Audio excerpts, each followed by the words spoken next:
तो आइए सुनते हैं मुंशी प्रेमचंद की कहानियों का संग्रह मानसरोवर भाग 4 की और एक कहानी जिसका नाम है आगा पीछा। रूप और यौवन के चंचल विलास के बाद कोकिला अब उस कलुषित जीवन के चिन्ह को आंसुओं से धो रही थी। विगत जीवन की याद आते ही उसका दिल बेचैन हो जाता और वह विषाद और निराशा से विकल होकर पुकार उठती, हाय मैंने संसार में जन्म ही क्यों लिया। उसने दान और व्रत से उन कालिमाओं को धोने का प्रयत्न किया और जीवन के वसंत की सारी विभूति इस निष्फल प्रयास में लुटा दी। पर यह जागृति क्या किसी महात्मा का वरदान या किसी अनुष्ठान का फल था? नहीं, यह उस नवजात शिशु के प्रथम दर्शन का प्रसाद था, जिसके जन्म ने आज 15 साल से उसकी सूनी गोद को प्रदीप्त कर दिया था। शिशु का मुख देखते ही उसके नीले होठों पर एक क्षण करुण उदास मुस्कुराहट झलक गई, पर केवल एक क्षण के लिए। एक क्षण के बाद वह मुस्कुराहट एक लंबी सांस में विलीन हो गई। उस अशक्त क्षीण कोमल रुदन ने कोकिला के जीवन का रुख फेर दिया। वात्सल्य की वह ज्योति उसके लिए जीवन संदेश और मूक उपदेश थी। कोकिला ने उस नवजात बालिका का नाम रखा श्रद्धा। उसी के जन्म ने तो उसमें श्रद्धा उत्पन्न की थी। वह श्रद्धा को अपनी लड़की नहीं, किसी देवी का अवतार समझती थी। उसकी सहेलियां उसे बधाई देने आती, पर कोकिला बालिका को उनकी नजरों से छिपाती। उसे यह भी मंजूर न था कि उनकी पापमयी दृष्टि भी उस पर पड़े। श्रद्धा ही अब उसकी विभूति, उसकी आत्मा, उसका जीवन दीपक थी। वह कभी कभी उसे गोद में लेकर साध से छलकती हुई आंखों से देखती और सोचती, क्या यह पावन ज्योति भी वासना के प्रचंड आघातों का शिकार होगी? मेरे प्रयत्न निष्फल हो जाएंगे। आह, क्या कोई ऐसी औषधि नहीं है जो जन्म के संस्कारों को मिटा दे? भगवान से वह सदैव प्रार्थना करती कि मेरी श्रद्धा किन्हीं कांटों में ना उलझे। वह वचन और कर्म से, विचार और व्यवहार से उसके सम्मुख नारी जीवन का ऊंचा आदर्श रखेगी। श्रद्धा इतनी सरल, इतनी प्रगल्भ, इतनी चतुर थी कि कभी कभी कोकिला वात्सल्य से गदगद होकर उसके तलवों को अपने मस्तक से रगड़ती और पश्चाताप तथा हर्ष के आंसू बहाती। 16 वर्ष बीत गए। पहले की भोली भाली श्रद्धा अब एक सगर्भ, शांत, लज्जाशील नव यौवना थी, जिसे देखकर आंखें तृप्त हो जाती थी। विद्या की उपासिका थी, पर सारे संसार से विमुख। जिनके साथ वह पढ़ती थी वे उससे बात भी ना करना चाहती थी। मात्र स्नेह के वायुमंडल में पड़कर वह घोर अभिमानिनी हो गई थी। वात्सल्य के वायुमंडल, सखी सहेलियों के परित्याग, रात दिन की घोर पढ़ाई और पुस्तकों के एकांतवास से अगर श्रद्धा को अहम भाव हो आया तो आश्चर्य की कौन सी बात है। उसे किसी से भी बोलने का अधिकार न था। विद्यालय में भले घर की लड़कियां उसके सहवास में अपना अपमान समझती थी। रास्ते में लोग उंगली उठाकर कहते, कोकिला रंडी की लड़की है। उसका सिर झुक जाता। कपोल क्षण भर के लिए लाल होकर दूसरे ही क्षण फिर चूने की तरह सफेद हो जाते। श्रद्धा को एकांत से प्रेम था। विवाह को ईश्वरीय कोप समझती थी। यदि कोकिला ने कभी उसकी बात चला दी तो उसके माथे पर बल पड़ जाते। चमकते हुए लाल चेहरे पर कालिमा छा जाती। आंखों से झरझर आंसू बहने लगते। कोकिला चुप हो जाती। दोनों के जीवन आदर्शों में विरोध था। कोकिला समाज के देवता की पुजारिन, श्रद्धा को समाज से, ईश्वर से और मनुष्य से घृणा। यदि संसार में उसे कोई वस्तु प्यारी थी तो वह थी उसकी पुस्तकें। श्रद्धा उन्हीं विद्वानों के संसर्ग में अपना जीवन व्यतीत करती जहां ऊंच नीच का भेद नहीं, जाति पाति का स्थान नहीं, सबके अधिकार समान है। श्रद्धा की पूर्ण प्रकृति का परिचय महाकवि रहीम के एक दोहे के पद से मिल जाता है। प्रेम सहित मरिबो भलो, जो विष दे बुलाए, अगर कोई सप्रेम बुलाकर उसे विष दे देता तो वह नत जानू हो अपने मस्तक से लगा लेती, किंतु अनादर से दिए हुए अमृत की भी उसकी नजरों में कोई हकीकत न थी। एक दिन कोकिला ने आंखों में आंसू भरकर श्रद्धा से कहा, क्यों मन्नी, सच बताना, तुझे यह लज्जा तो लगती ही होगी कि मैं क्यों इसकी बेटी हुई।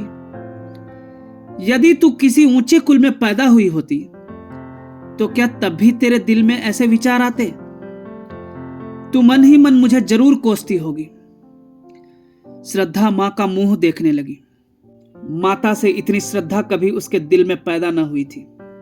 कांपते हुए स्वर में बोली, अम्मा जी, आप मुझसे ऐसा प्रेम क्यों करती हैं?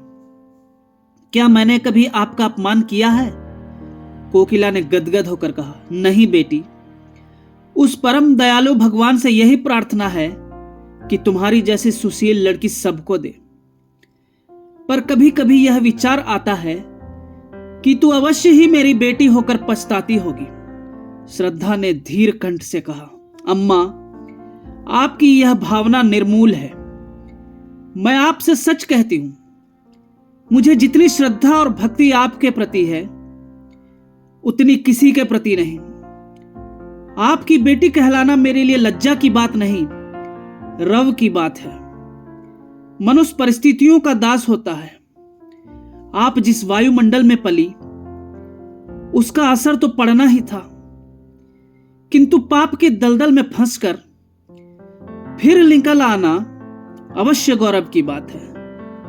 बहाव की ओर से नाव खेले जाना तो बहुत सरल है, किंतु जो नाविक बहाव के प्रतिकूल खेले जाता है वही सच्चा नाविक है। कोकिला ने मुस्कुराते हुए पूछा, तो फिर विवाह के नाम से क्यों चिढ़ती है? श्रद्धा ने आंखें नीचे करके उत्तर दिया, बिना विवाह के जीवन व्यतीत नहीं हो सकता। मैं कुमार ही रहकर जीवन बिताना चाहती हूं। विद्यालय से निकलकर कॉलेज में प्रवेश करूंगी और 2-3 वर्ष बाद हम दोनों स्वतंत्र रूप से रह सकती हैं। डॉक्टर बन सकती हूं, वकालत कर सकती हूं। औरतों के लिए सब मार्ग खुल गए हैं। कोकिला ने डरते डरते पूछा, क्यों? क्या तुम्हारे हृदय में कोई दूसरी इच्छा नहीं होती? किसी से प्रेम करने की अभिलाषा तेरे मन में नहीं पैदा होती? श्रद्धा ने एक लंबी सांस लेकर कहा, अम्मा जी, प्रेम विहीन संसार में कौन है? प्रेम मानव जीवन का श्रेष्ठ अंग है। यदि ईश्वर की ईश्वरता कहीं देखने में आती है तो वह केवल प्रेम में। जब कोई ऐसा व्यक्ति मिलेगा जो मुझे वरने में अपनी मानहानि न समझेगा तो मैं तन मन धन से उसकी पूजा करूंगी, पर किसके सामने हाथ पसार कर प्रेम की भिक्षा मांगू? यदि किसी ने सुधर के क्षणिक आवेश में विवाह कर भी लिया तो मैं प्रसन्न ना हो सकूंगी। इससे तो कहीं अच्छा है कि मैं विवाह का विचार ही छोड़ दूं। इन्हीं दिनों महिला मंडल का एक उत्सव हुआ। कॉलेज के रसिक विद्यार्थी काफी संख्या में सम्मिलित हुए। हाल में तिल भर भी जगह न खाली थी। श्रद्धा भी आकर स्त्रियों की सबसे अंत की पंक्ति में खड़ी हो गई। उसे यह सब स्वांग मालूम होता था। आज प्रथम ही बार वह ऐसी सभा में सम्मिलित हुई थी। सभा की कार्रवाई शुरू हुई। प्रधान महोदय की वक्तृता के पश्चात प्रस्ताव पेश होने लगे और उनके समर्थन के लिए वक्तृताएं होने लगी, किंतु महिलाएं उनकी वक्तृताएं भूल गईं।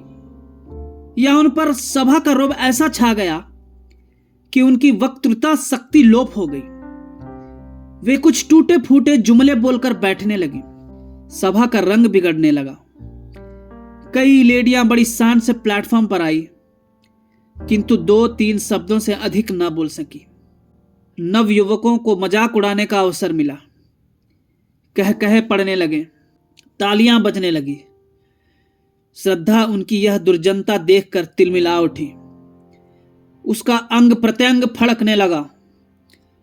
प्लेटफॉर्म पर जाकर वह कुछ इस शान से बोली कि सभा पर आतंक छा गया। कोलाहल शांत हो गया। लोग टकटकी बांधकर उसे देखने लगे। श्रद्धा स्वर्गीय बाला की भांति धारावाहिक रूप में बोल रही थी। उसके प्रत्येक शब्द से नवीनता, सजीवता और दृढ़ता प्रतीत होती थी।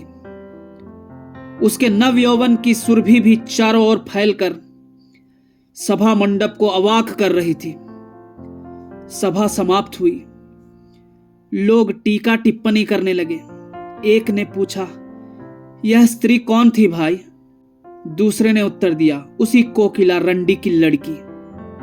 तीसरे व्यक्ति ने कहा, तभी यह आवाज और सफाई है, तभी तो जादू है। जादू है जनाब, मुजस्सिम जादू। क्यों ना हो, मां भी तो सितम ढाती थी। जब से उसने अपना पेशा छोड़ा, शहर बेजान हो गया। अब मालूम होता है कि यह अपनी मां की जगह लेगी। इस पर एक खदरधारी काला नवयुवक बोला, क्या खूब कदरदानी फरमाई है जनाब ने, वाह। उसी व्यक्ति ने उत्तर दिया, आपको बुरा क्यों लगा? क्या कुछ सहट घाट तो नहीं?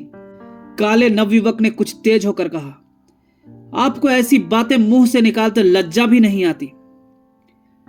दूसरे व्यक्ति ने कहा, लज्जा की कौन बात है जनाब? वैश्या की लड़की अगर वेश्या हो तो आश्चर्य की क्या बात है? नवयुवक ने घृणापूर्ण स्वर में कहा, ठीक होगा, आप जैसे बुद्धिमान व्यक्तियों की समझ में जिस रमणी के मुख से ऐसे विचार निकल सकते हैं, वह देवी है, रूप को बेचने वाली नहीं। श्रद्धा उसी समय सभा से जा रही थी। यह अंतिम शब्द उसके कानों में पड़ गए। वह विस्मित और पुलकित होकर वहीं ठिठक गई। काले नवयुवक की ओर कृतज्ञतापूर्ण दृष्टि से निहारा और फिर बड़ी तेजी से आगे बढ़ गई। लेकिन रास्ते भर उसके कानों में उन्हीं शब्दों की प्रतिध्वनि गूंजती रही। अब तक श्रद्धा की प्रशंसा करने वाली, उसे उत्साहित करने वाली केवल उसी की मां कोकिला थी। चारों ओर वही उपेक्षा थी, वही तिरस्कार। आज एक अपरिचित काले किंतु गौर हृदय वाले खदरधारी नवयुवक व्यक्ति के मुख का चित्र बराबर उसकी आंखों के सामने नाच रहा था। मन में प्रश्न उठा, वह कौन है? क्या फिर कभी उसके दर्शन होंगे? कॉलेज जाते समय श्रद्धा उस नवयुवक को खोई हुई आंखों से खोजती। घर पर रोज चीख की आड़ से रास्ते के आते जाते लोगों को देखती, लेकिन वह नवयुवक नजर न आता। कुछ दिनों बाद महिला मंडल की दूसरी सभा का विज्ञापन निकला। अभी सभा होने को 4 दिन बाकी थे। वह 4 दिन श्रद्धा ने अपना भाषण तैयार करने में बिताए। एक एक शब्द की खोज में घंटों सिर मारती, एक एक वाक्य को बार बार पढ़ती, बड़े बड़े नेताओं की स्पीचें पढ़ती और उसी तरह लिखने की कोशिश करती। जब सारी स्पीच पूरी हो गई तो श्रद्धा अपने कमरे में जाकर कुर्सियों और मेजों को संबोधित करके जोर जोर से पढ़ने लगी। भाषण कला के सभी लक्षण जमा हो गए थे। उपसंहार तो इतना सुंदर था कि उसे अपने ही मुख से सुनकर वह मुग्ध हो गई। इसमें कितना संगीत था, कितना आकर्षण, कितनी क्रांति। सभा का दिन आ पहुंचा। श्रद्धा मन ही मन भयभीत होती हुई सभा मंडप में घुसी। हॉल भरा हुआ था और पहले दिन से भी अधिक भीड़ थी। श्रद्धा को देखते ही जनता ने तालियां पीटकर उसका स्वागत किया। कोलाहल होने लगा और सभी एक स्वर में चिल्ला उठे, आप अपनी वक्तृता शुरू करें। श्रद्धा ने मंच पर आके एक उड़ती हुई निगाह से जनता की ओर देखा। वह काला नवयुवक जगह न मिलने के कारण अंतिम पंक्ति में खड़ा हुआ था। श्रद्धा के दिल में गुदगुदी सी होने लगी। उसने कांपते स्वर में अपनी वक्तृता शुरू की। उसकी नजरों में सारा हॉल पुतलियों से भरा हुआ था। अगर कोई जीवित मनुष्य था तो वही सबसे पीछे खड़ा हुआ काला नवयुवक। उसका मुख उसी की ओर था। वह उसी से अपने भाषण की दाद मांग रही थी। हीरा परखने की आशा जौहरी से ही की जाती है। आधा घंटे तक श्रद्धा के मुख से फूलों की वर्षा होती रही। लोगों को बहुत कम ऐसी वक्तृता सुनने को मिली थी। श्रद्धा जब सभा समाप्त होने पर घर चली तो देखा वही काला नवयुवक उसके पीछे तेजी से चला आ रहा है। श्रद्धा को यह मालूम था कि लोगों ने उसका भाषण बहुत पसंद किया है, लेकिन इस नवयुवक की राय सुनने का अवसर उसे नहीं मिला था। उसने अपनी चाल धीमी कर दी। दूसरे ही क्षण वह नवयुवक उसके पास पहुंच गया। दोनों कई कदम चुपचाप चलते रहे। अंत में नवयुवक ने झिझकते हुए कहा, आज तो आपने कमाल कर दिया। श्रद्धा ने प्रफुल्लता के रेत को दबाते हुए कहा, धन्यवाद, यह आपकी कृपा है। नवयुवक ने कहा, मैं किस लायक हूं? मैं ही नहीं, सारी सभा सिर ढूंढ रही थी।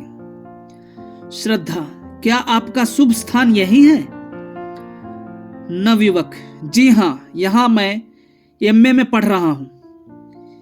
यह ऊंच नीच का भूत ना जाने कब तक हमारे सिर पर सवार रहेगा।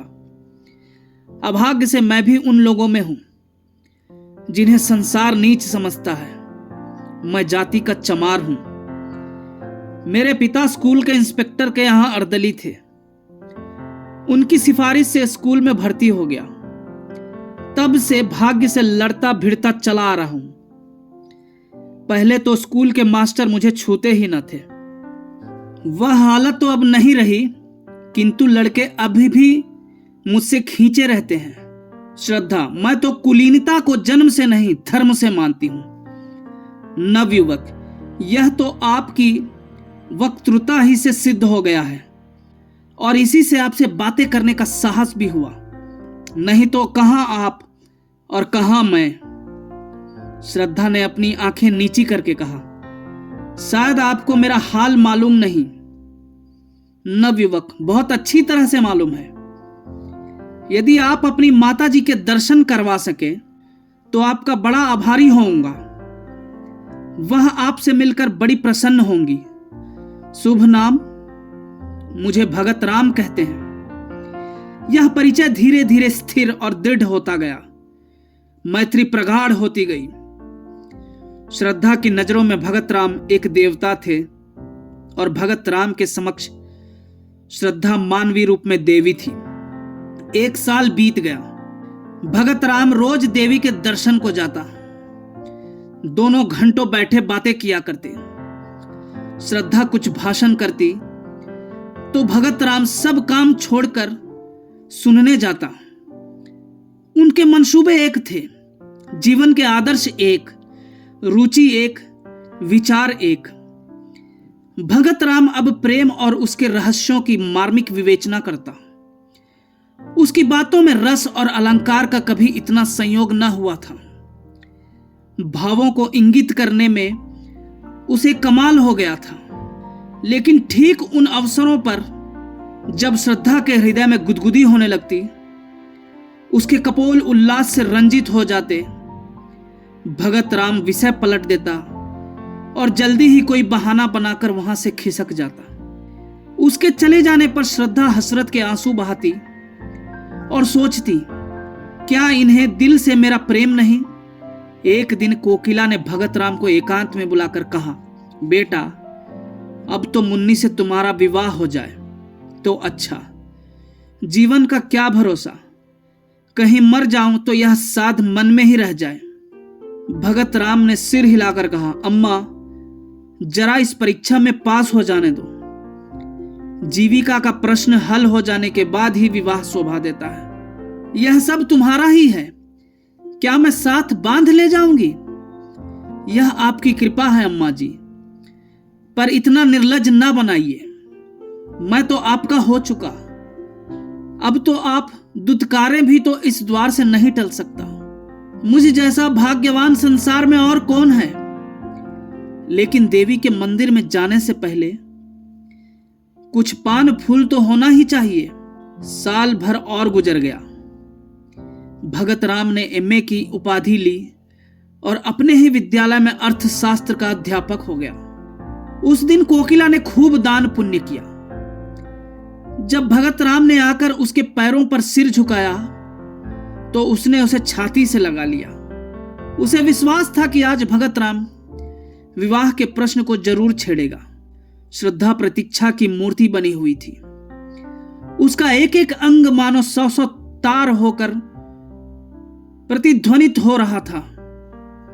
दिल पर एक नशा छाया हुआ था। पांव जमीन पर ना पड़ते थे। भगत राम को देखते ही मां से बोली, अम्मा, अब हमको एक हल्की सी मोटर ले दीजिएगा। कोकिला ने मुस्कुरा कर कहा, हल्की सी क्यों, भारी सी ले लेना। पहले कोई अच्छा सा मकान तो ठीक कर लो। श्रद्धा भगत राम को अपने कमरे में बुला ले गई।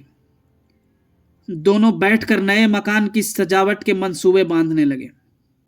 पर्दे, फर्श, तस्वीरें, सबकी व्यवस्था की गई। श्रद्धा ने कहा, रुपये भी अम्मा जी से ले लेंगे। भगत राम बोला, उनसे रुपये लेते मुझे शर्म आएगी। श्रद्धा ने मुस्कुरा कर कहा, आखिर मेरे दहेज के रुपये तो देंगी। दोनों घंटे भर बातें करते रहे, मगर वह मार्मिक शब्द जिसे सुनने के लिए श्रद्धा का मन आतुर हो रहा था, आज भी भगत राम के मुंह से न निकला और वह विदा हो गया। उसके जाने पर कोकिला ने डरते डरते पूछा, आज क्या बातें हुई? श्रद्धा ने उसका आशय समझकर कहा, अगर मैं ऐसी भारी हो रही हूं तो कुएं में क्यों नहीं डाल देती? यह कहते कहते उसके धैर्य की दीवार टूट गई। वह आवेश और वह वेदना जो भीतर ही भीतर अब तक टीस रही थी, निकल पड़ी। वह फूट फूट कर रोने लगी। कोकिला ने झुंझुला कर कहा, जब कुछ बातचीत ही नहीं करना है तो रोज आते ही क्यों हैं? कोई ऐसा घराना भी तो नहीं है और न ऐसे धन्ना सेठ ही हैं। श्रद्धा ने आंखें पोंछकर कहा, अम्मा जी, मेरे सामने उन्हें कुछ न कहिए। उनके दिल में जो कुछ है वह मैं जानती हूं। वह मुंह से चाहे कुछ न कहे, मगर दिल से कह चुके, और मैं चाहे कानों से कुछ न सुनूं, पर दिल से सब कुछ सुन चुकी। कोकिला ने श्रद्धा से कुछ भी न कहा, लेकिन दूसरे दिन भगत राम से बोली, अब किस विचार में हो बेटा?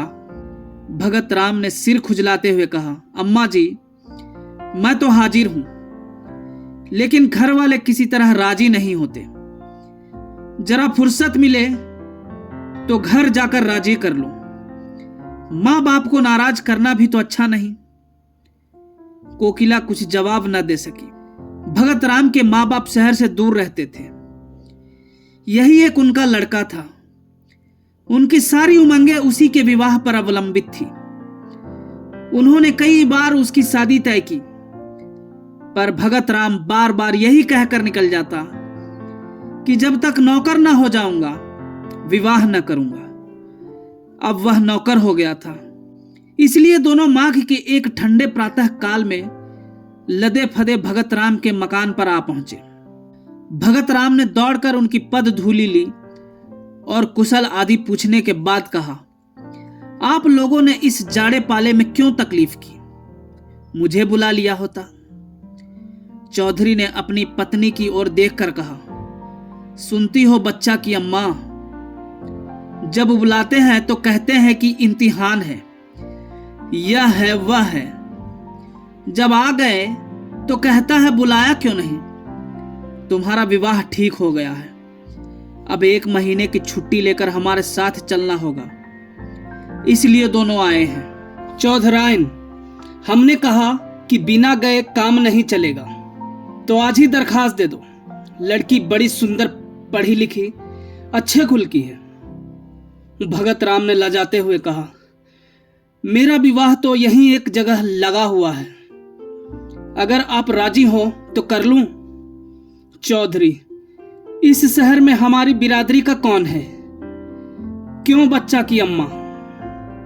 चौधराइन, यहां हमारी बिरादरी का तो कोई नहीं है। भगत राम, मां बेटी है, घर में रुपया भी है। लड़की ऐसी है कि तुम लोग देखकर खुश हो जाओगे।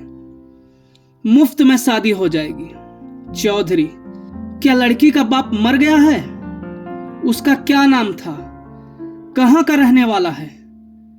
कुल मर्जाद कैसा है? जब तक यह सारी बातें मालूम ना हो जाए तब तक ब्याह कैसे हो सकता है? क्यों बच्चा की अम्मा? चौधराइन, हां, बिना इन बातों का पता लगाए कैसे हो सकता है? भगत राम ने कोई जवाब नहीं दिया। चौधरी, यहां किस मोहल्ले में रहती है मां बेटी? सारा शहर हमारा छाना पड़ा है। हम यहां कोई 20 साल रहे होंगे। क्यों बच्चा की अम्मा? चौधराइन, 20 साल से ज्यादा रहे हैं। भगत राम, उनका घर नखास पर है। चौधरी, नखास से किस तरफ? भगत राम, नखास की सामने वाली गली में पहला मकान उन्हीं का है, सड़क से दिखाई देता है। चौधरी, पहला मकान तो कोकिला रंडी का है, गुलाबी रंग से पुता हुआ है ना? भगत राम ने झेपते हुए कहा, जी हां, वही मकान है। चौधरी, तो उसमें कोकिला रंडी नहीं रहती क्या? भगत राम, रहते क्यों नहीं, मां बेटी दोनों ही तो रहती हैं। चौधरी, तो क्या कोकिला रंडी की लड़की से ब्याह करना चाहते हो? नाक कटवाने पर लगे हो क्या? बिरादरी में तो कोई पानी पिएगा नहीं। चौधराइन, लुका लगा दूंगी मुंह में रांड के। रूप रंग देख करके लुभा गए क्या? भगत राम, मैं तो इसे अपना भाग्य समझता हूं कि वह अपनी लड़की की शादी मेरे साथ करने को राजी है। अगर वह आज चाहे तो किसी बड़े से बड़े रईस के घर में शादी कर सकती है। चौधरी, रईस उससे ब्याह न करेगा, रख लेगा। तुम्हें भगवान समाई दे तो एक नहीं 4 रखो, मर्दों के लिए कौन रोक है। लेकिन जो ब्याह के लिए कहो तो ब्याह वही है जो बिरादरी में हो। चौधराइन, बहुत पढ़ने से आदमी बौरा जाता है। चौधरी, हम तो गंवार आदमी हैं, पर समझ में नहीं आता कि तुम्हारी यह नियत कैसे हुई। रंडी की बेटी चाहे इंदर की परी हो तो भी रंडी की बेटी है। हम तुम्हारा विवाह वहां ना होने देंगे। अगर तुमने विवाह किया तो हम दोनों तुम्हारे ऊपर जान दे देंगे। इतना अच्छी तरह से समझ लेना। क्यों बच्चा की अम्मा? चौधराइन, ब्याह कर लेंगे। जैसे हंसी ठट्ठा है, झाड़ू मार के भगा दूंगी रांड को। अपनी बेटी अपने घर में रखे। भगत राम, अगर आप लोगों की आज्ञा नहीं है तो मैं विवाह नहीं करूंगा, मगर मैं किसी दूसरी औरत से भी विवाह न करूंगा। चौधराइन, हां, तुम कुंवारे रहो, यह हमें मंजूर है। पतुरिया के घर में ब्याह न करेंगे। भगत राम ने अब की झुंझला कर कहा, आप उसे बार बार पतुरिया क्यों कहती हैं? किसी जमाने में यह उसका पेशा रहा होगा। आज दिन वह जितने आचार विचार से रहती है, शायद ही कोई और रहती हो। ऐसा पवित्र आचरण तो मैंने आज तक देखा ही नहीं। भगत राम का सारा यत्न विफल हो गया। चौधराइन ने ऐसी जिद पकड़ी कि जौ भर अपनी जगह से न टली। रात को जब भगत राम अपने प्रेम मंदिर में पहुंचा तो उसका चेहरा उतरा हुआ था। एक एक अंग से निराशा टपक रही थी। श्रद्धा रास्ता देखती हुई घबरा रही थी कि आज इतनी रात तक आए क्यों नहीं। उन्हें क्या मालूम कि मेरे दिल की क्या हालत हो रही है। यार दोस्तों से छुट्टी मिलेगी तो भूल कर इधर भी आ जाएंगे। कोकिला ने कहा, मैं तो तुझसे कह चुकी कि उनका अब वह मिजाज नहीं रहा। फिर भी तो तू नहीं मानती। आखिर इस टाल मटोल की कोई हद भी है। श्रद्धा ने दुखित होकर कहा, अम्मा जी, मैं आपसे 1000 बार विनय कर चुकी हूं कि चाहे लौकिक रूप में कुमारी ही क्यों न रहूं, लेकिन हृदय से उनकी ब्याहता हो चुकी। अगर ऐसा आदमी विश्वास करने के काबिल नहीं है तो फिर नहीं जानती कि किस पर विश्वास किया जा सकता है। इसी समय भगत राम निराशा की मूर्ति बने हुए कमरे के भीतर आए। दोनों स्त्रियों ने उनकी ओर देखा। कोकिला की आंखों में शिकायत थी और श्रद्धा की आंखों में वेदना। कोकिला की आंखें कह रही थी, यह क्या तुम्हारे रंग ढंग है। श्रद्धा की आंखें कह रही थी, इतनी निर्दयता। भगत राम ने धीमे वेदनापूर्ण स्वर में कहा, आप लोगों को आज बहुत देर तक मेरी राह देखनी पड़ी, मगर मैं मजबूर था। घर से अम्मा और दादा आए हुए हैं, उन्हीं से बातें कर रहा था। कोकिला बोली, घर पर तो सब कुशल है ना। भगत राम ने सिर झुकाए हुए कहा, जी हां, सब कुशल है। मेरे विवाह का मसला पेश था। पुराने ख्याल के आदमी हैं, किसी तरह भी राजी नहीं होते। कोकिला का मुख तमतमा उठा। बोली, हां, क्यों राजी होंगे, हम लोग उनसे भी नीच है ना। लेकिन जब तुम उनकी इच्छा के दास थे तो तुम्हें उनसे पूछकर यहां आना जाना चाहिए था। इस तरह हमारा अपमान करके तुम्हें क्या मिला। यदि मुझे मालूम होता कि तुम अपने मां बाप के इतने गुलाम हो तो यह नौबत ही काहे को आती। श्रद्धा ने देखा कि भगत राम की आंखों से आंसू गिर रहे हैं। विनीत भाव से बोली, अम्मा जी, मां बाप की मर्जी का गुलाम होना कोई पाप नहीं है। अगर मैं आपकी उपेक्षा करूं तो क्या आपको दुख न होगा। यही हाल उन लोगों का भी तो होगा। श्रद्धा यह कहती हुई अपने कमरे की ओर चली और इशारे से भगत राम को भी बुलाया। कमरे में बैठकर दोनों कई मिनट तक पृथ्वी की ओर ताकते रहे। किसी में भी साहस न था कि उस सन्नाटे को तोड़े।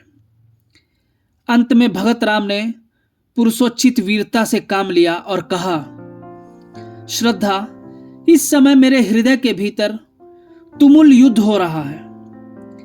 मैं शब्दों में अपनी दशा बयान नहीं कर सकता। जी चाहता है कि विष खाकर जान दे दूं। तुमसे अलग रहकर जीवित नहीं रह सकता, केवल तड़प सकता हूं। मैंने ना जाने उनकी कितनी खुशामद की, कितना रोया, कितना गिड़गिड़ाया, लेकिन दोनों अपनी बातों पर अड़े रहे। बार बार यही कहते रहे कि अगर यह ब्याह होगा तो हम दोनों तुम पर अपनी जान दे देंगे। उन्हें मेरी मौत मंजूर है, लेकिन तुम मेरे हृदय की रानी बनो, यह मंजूर नहीं। श्रद्धा ने सांत्वना देते हुए कहा, प्यारे, मुझसे उनका घृणा करना उचित है। पढ़े लिखे आदमियों में ही ऐसे कितने निकलेंगे, इसमें उनका कोई दोष नहीं। मैं सवेरे उनके दर्शन करने जाऊंगी, शायद मुझे देखकर उनका दिल पिघल जाए। मैं हर तरह से उनकी सेवा करूंगी, उनकी धोतियां धोऊंगी, उनके पैर दाबा करूंगी। मैं वह सब करूंगी जो उनकी मनचाही बहू करती। इसमें लज्जा की कौन सी बात। उनके तलवे सहलाऊंगी, भजन गाकर सुनाऊंगी। मुझे बहुत से देहाती गीत आते हैं। अम्मा जी के सिर के सफेद बाल चुनूंगी। मैं दया नहीं चाहती, मैं तो प्रेम की चेरी हूं। तुम्हारे लिए मैं सब कुछ करूंगी, सब कुछ। भगत राम को ऐसा मालूम हुआ मानो उसकी आंखों की ज्योति बढ़ गई, अथवा शरीर में कोई दूसरी ज्योतिर्मयी आत्मा आ गई है। उसके हृदय का सारा अनुराग, सारा विश्वास, सारी भक्ति आंखों से उमड़कर श्रद्धा के पैरों की ओर जाती हुई मालूम हुई। मानो किसी घर से नन्हे नन्हे लाल कपोल वाले, रेशमी कपड़ों वाले, घुंघराले बालों वाले बच्चे हंसते हुए निकलकर खेलने जा रहे हों। चौधरी और चौधराइन को शहर आए हुए 2 सप्ताह बीत गए। वे रोज जाने के लिए कमर कसते, लेकिन फिर रह जाते। श्रद्धा उन्हें जाने ना देती।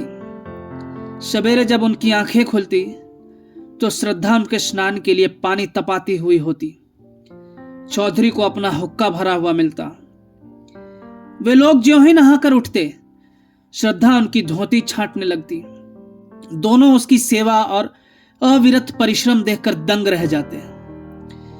ऐसी सुंदर, ऐसी मधुभाषिनी, ऐसी हंसमुख और चतुर रमणी चौधरी ने इंस्पेक्टर साहब के घर में भी न देखी थी।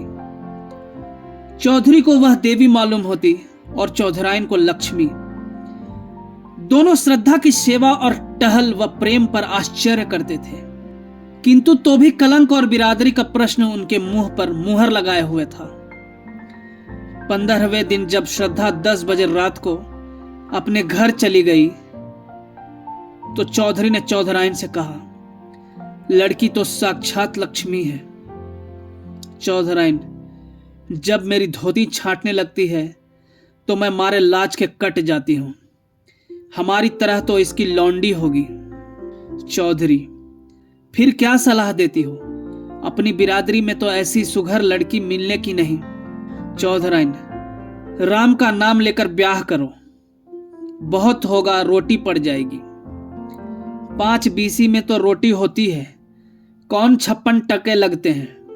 पहले हमें शंका होती थी कि पतुरिया की लड़की न जाने कैसी हो, कैसी ना हो, पर अब सारी शंका मिट गई। चौधरी, जब बातें करती है तो मालूम होता है मुंह से फूल झड़ते हैं। चौधराइन, मैं तो उसकी मां को बखानती हूं, जिसकी कोख में ऐसी लक्ष्मी जन्मी। चौधरी, कल चलो, कोकिला से मिलकर सब ठीक ठाक कराएं। चौधराइन, मुझे तो उसके घर जाते शर्म लगती है। वह रानी बनी बैठी होगी, मैं तो उसकी लौंडी मालूम होऊंगी।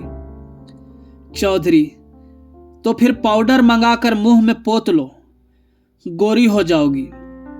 इंस्पेक्टर साहब की मेम भी तो रोज पाउडर लगाती थी। रंग तो सांवला था, पर जब पाउडर लगा लेती तो मुंह चमकने लगता था।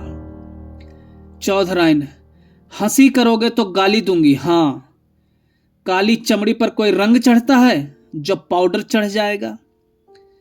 तुम तो सचमुच उसके चौकीदार से लगोगे। चौधरी, तो कल मुंह अंधेरे चल दें? अगर कहीं श्रद्धा आ गई तो फिर गला ना छोड़ेगी। बच्चा से कह देंगे कि पंडित से सायत मीति सब ठीक कर लो। फिर हंसकर कहा, उन्हें तो आप ही जल्दी होगी। चौधराइन भी पुराने दिन याद करके मुस्कुराने लगी। चौधरी और चौधराइन का मत पाकर कोकिला विवाह का आयोजन करने लगी। कपड़े बनवाए जाने लगे, बर्तनों की दुकानें छानी जाने लगी और गहनों के लिए सुनार के पास ऑर्डर जाने लगे। लेकिन ना मालूम क्यों भगत राम के मुख पर प्रसन्नता का चिन्ह तक न था। श्रद्धा के यहां नित्य की भांति जाता, किंतु उदास, कुछ भूला हुआ सा बैठा रहता था। घंटों आत्मा विस्मृत की अवस्था में शून्य दृष्टि से आकाश अथवा पृथ्वी की ओर देखा करता। श्रद्धा उसे अपने कीमती कपड़े और जड़ाऊ गहने दिखलाती। उसके अंग प्रत्यंग से आशाओं की स्फूर्ति छलकी पड़ती थी।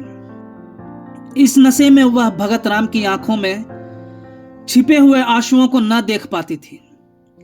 इधर चौधरी भी तैयारियां कर रहे थे। बार बार शहर आते और विवाह के सामान मोल ले जाते। भगत राम के स्वतंत्र विचार वाले मित्र उसके भाग्य पर ईर्ष्या करते थे। अप्सरा जैसी सुंदर स्त्री, कारों के खजाने जैसी दौलत, दोनों साथ ही किसे मयस्सर होते हैं। किंतु वह जो मित्रों की ईर्ष्या, कोकिला की प्रसन्नता, श्रद्धा की मनोकामना और चौधरी और चौधराइन के आनंद का कारण था। छिप छिप कर रोता था, अपने जीवन से दुखी था। चिराग तले अंधेरा छाया हुआ था। इस छिपे हुए तूफान की किसी को भी खबर न थी, जो उसके हृदय में हाहाकार मचा रहा था। ज्यों-ज्यों विवाह का दिन समीप आता था, भगत राम की बनावटी उमंग भी ठंडी पड़ती जाती थी। जब 4 दिन रह गए तो उसे हल्का सा ज्वर आ गया। वह श्रद्धा के घर भी न जा सका। चौधरी और चौधराइन तथा अन्य बिरादरी के लोग भी आ पहुंचे थे, किंतु सब के सब विवाह की धुन में इतने मस्त थे कि किसी का भी ध्यान उसकी ओर न गया। दूसरे दिन भी वह घर से ना निकल सका। श्रद्धा ने समझा कि विवाह की रीतियों से छुट्टी न मिली होगी। तीसरे दिन चौधराइन भगत राम को बुलाने गई तो देखा कि वह सहमी हुई विस्फारित आंखों से कमरे के एक कोने की ओर देखता हुआ दोनों हाथ सामने किए पीछे हट रहा है, मानो अपने को किसी के वार से बचा रहा हो। चौधराइन ने घबरा कर पूछा, बच्चा कैसा जी है? पीछे इस तरह क्यों चले जा रहे हो? यहां तो कोई नहीं है। भगत राम के मुख पर पागलों जैसी अचेतना थी, आंखों में भय छाया हुआ था।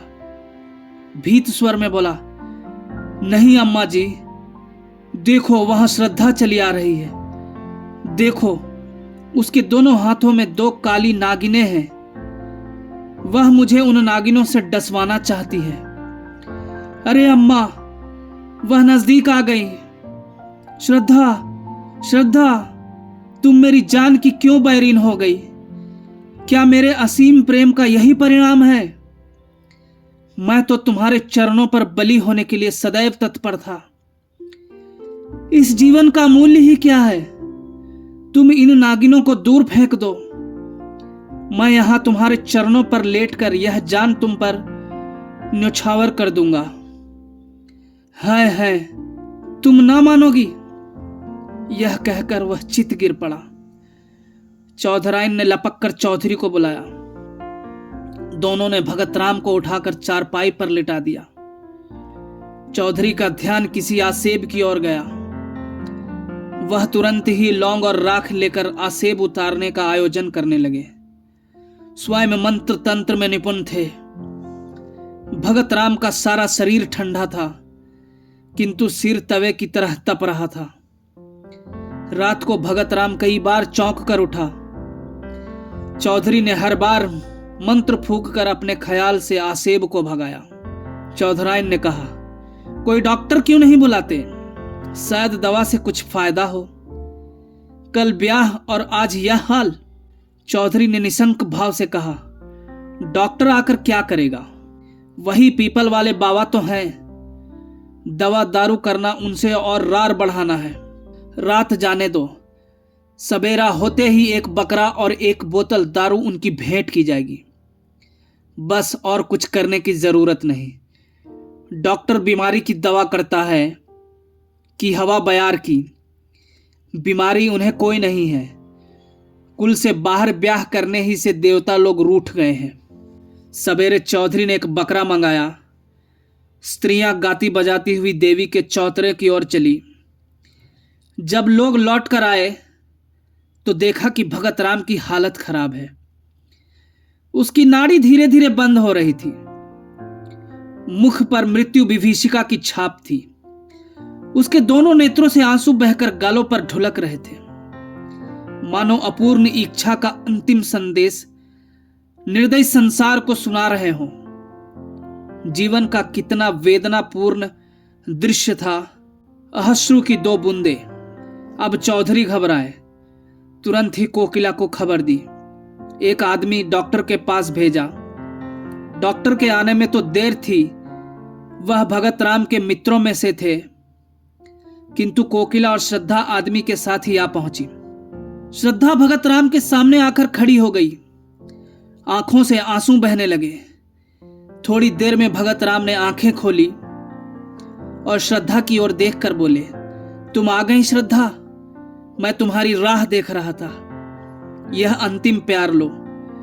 आज ही सब आगा पीछा का अंत हो जाएगा, जो आज से 3 वर्ष पूर्व आरंभ हुआ था। इन 3 वर्षों में मुझे जो आत्मिक यंत्रणा मिली है, हृदय ही जानता है। तुम वफा की देवी हो, लेकिन मुझे रह रह कर यह भ्रम होता था, क्या तुम खून के असर का नाश कर सकती हो? क्या तुम एक ही बार में अपनी परंपरा की नीति छोड़ सकोगी?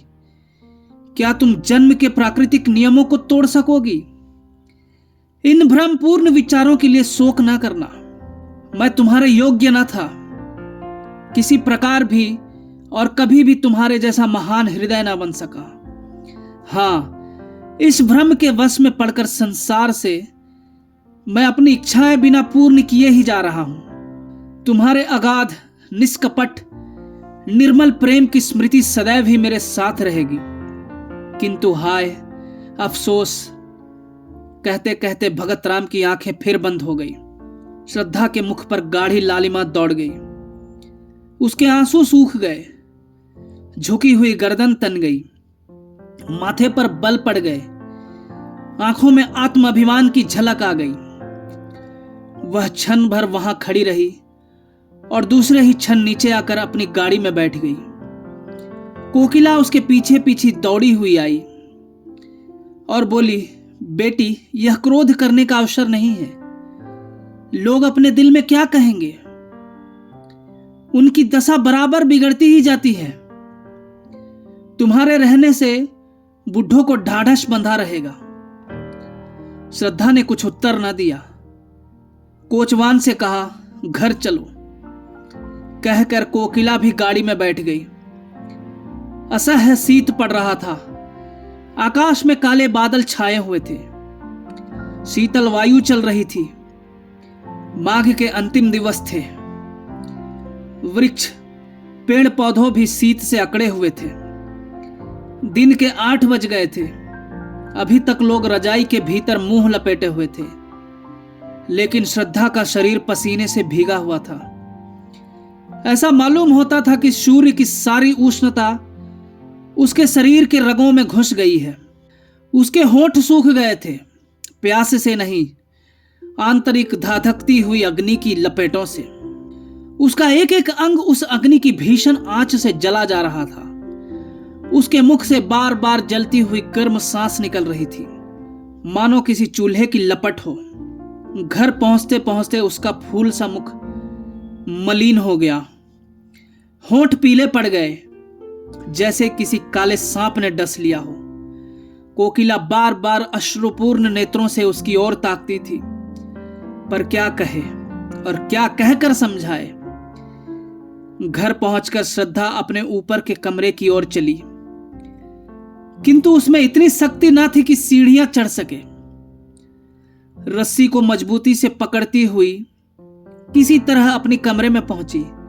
हाय, आधा ही घंटे पूर्व यहां की एक एक वस्तु पर प्रसन्नता, आह्लाद, आंसुओं की छाप लगी हुई थी, पर अब सब की सब सिर धुनते हुए मालूम होती थी।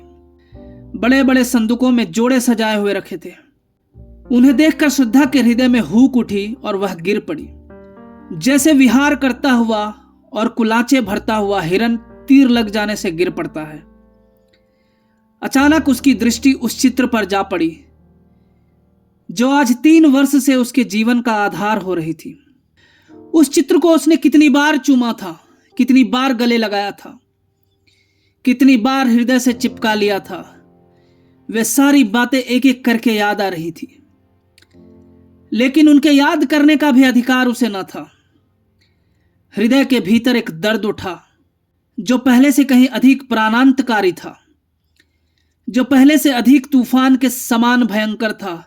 हाय, उस मरने वाले के दिल को उसने कितनी यंत्रणा पहुंचाई। भगत राम के अविश्वास का यह जवाब, यह प्रत्युत्तर कितना रोमांचकारी और हृदय विदारक था। हाय, वह कैसे ऐसी निष्ठुर हो गई। उसका प्यारा उसकी नजरों के सामने दम तोड़ रहा था। उसके लिए, उसकी सांत्वना के लिए एक शब्द भी मुंह से ना निकला। यही तो खून का असर है, इसके अतिरिक्त और हो ही क्या सकता था। आज पहली बार श्रद्धा को कोकिला की बेटी होने का पछतावा हुआ।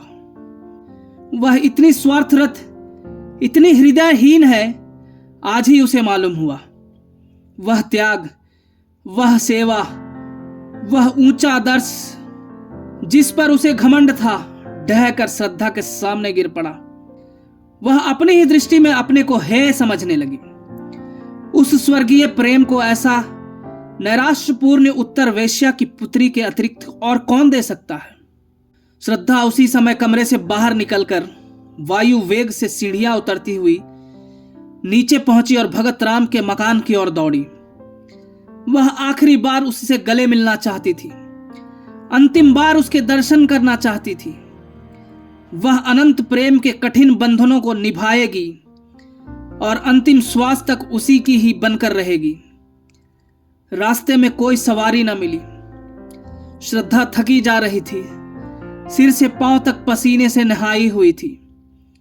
ना मालूम कितनी बार वह ठोकर खाकर गिरी और फिर उठकर दौड़ने लगी। उसके घुटनों से रक्त निकल रहा था, साड़ी कई जगह से फट गई थी, मगर उस वक्त अपने तन बदन की सुध तक न थी। उसका एक एक रोआ शहर कंठ हो कर ईश्वर से प्रार्थना कर रहा था कि उस प्रातः काल के दीपक की लौ थोड़ी देर और बची रहे। उनके मुंह से एक बार श्रद्धा का शब्द सुनने के लिए उसकी अंतरात्मा कितनी व्याकुल हो रही थी। केवल यही एक शब्द सुनकर फिर उसकी कोई भी इच्छा अपूर्ण न रह जाएगी। उसकी सारी आशाएं सफल हो जाएगी, सारी साध पूर्ण हो जाएगी। श्रद्धा को देखते ही चौधरायन ने उसका हाथ पकड़ लिया और रोती हुई बोली, बेटी तुम कहां चली गई थी? 2 बार तुम्हारा नाम लेकर पुकार चुके हैं। श्रद्धा को ऐसा मालूम हुआ मानो उसका कलेजा फटा जा रहा है। उसकी आंखें पथरा गई। उसे ऐसा मालूम होने लगा कि वह अगाध अथाह समुद्र की भंवर में पड़ गई है। उसने कमरे में जाते ही भगत राम के ठंडे पैरों पर सिर रख दिया और उसे आंखों के गर्म पानी से धोकर गर्म करने का उपाय करने लगी। यही उसकी सारी आशाओं और कुछ अरमानों की समाधि थी। भगत राम ने आंख खोलकर कहा, क्या तुम हो श्रद्धा? मैं जानता था कि तुम आओगी, इसलिए अभी तक प्राण अवशेष थे। जरा मेरे हृदय पर अपना सिर रख दो। हां, मुझे अब विश्वास हो गया कि तुमने मुझे क्षमा कर दिया। जी डूब रहा है, तुमसे कुछ मांगना चाहता हूं, पर किस मुंह से मांगूं? जब जीते जी ना मांग सका तो अब क्या है? हमारी अंतिम घड़ियां किसी अपूर्ण साध को अपने हिये के भीतर छिपाए होती है। मृत्यु पहले हमारी सारी ईर्ष्या, सारा भेदभाव, सारा द्वेष नष्ट करती है।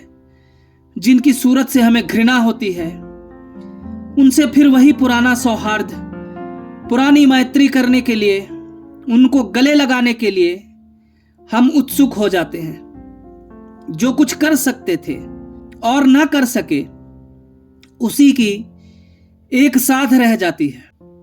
भगत राम ने उखड़े हुए विषादपूर्ण स्वर में अपने प्रेम की पुनरावृत्ति श्रद्धा के सामने की। उस स्वर्गीय निधि को पाकर वह प्रसन्न हो सकता था, उसका उपयोग कर सकता था, किंतु हाय, आज वह जा रहा है अपूर्ण साधों की स्मृति लिए हुए। हाय रे अभागिन साध। श्रद्धा भगत राम के वक्षक स्थल पर झुकी हुई रो रही थी। भगत राम ने सिर उठाकर उसके मुरझाए हुए आंसुओं से धोए हुए स्वच्छ कपोलों को चूम लिया। मरती हुई साध की वह अंतिम हंसी थी। भगत राम ने अवरुद्ध कंठ से कहा, यह हमारा और तुम्हारा विवाह है श्रद्धा, यह मेरी अंतिम भेंट है। यह कहते हुए उसकी आंखें हमेशा के लिए बंद हो गई। साध भी मरकर गिर पड़ी। श्रद्धा की आंखें रोते रोते लाल हो रही थी। उसे ऐसा मालूम हुआ मानो भगत राम उसके सामने प्रेमालिंगन का संकेत करते हुए मुस्कुरा रहे हैं। वह अपनी दशा, काल, स्थान सब भूल गई। जख्मी सिपाही अपने जीत का समाचार पाकर अपना दर्द, अपनी पीड़ा भूल जाता है। क्षण भर के लिए मौत भी है हो जाती है। श्रद्धा का भी यही हाल हुआ। वह भी अपना जीवन प्रेम की निठुर वेदी पर उत्सर्ग करने के लिए तैयार हो गई, जिस पर लैला और मजनू, शीरी और फरहाद नहीं, हजारों ने अपनी बलि चढ़ा दी। उसने चुंबन का उत्तर देते हुए कहा, प्यारे, मैं तुम्हारी हूं और सदा तुम्हारी ही रहूंगी। धन्यवाद।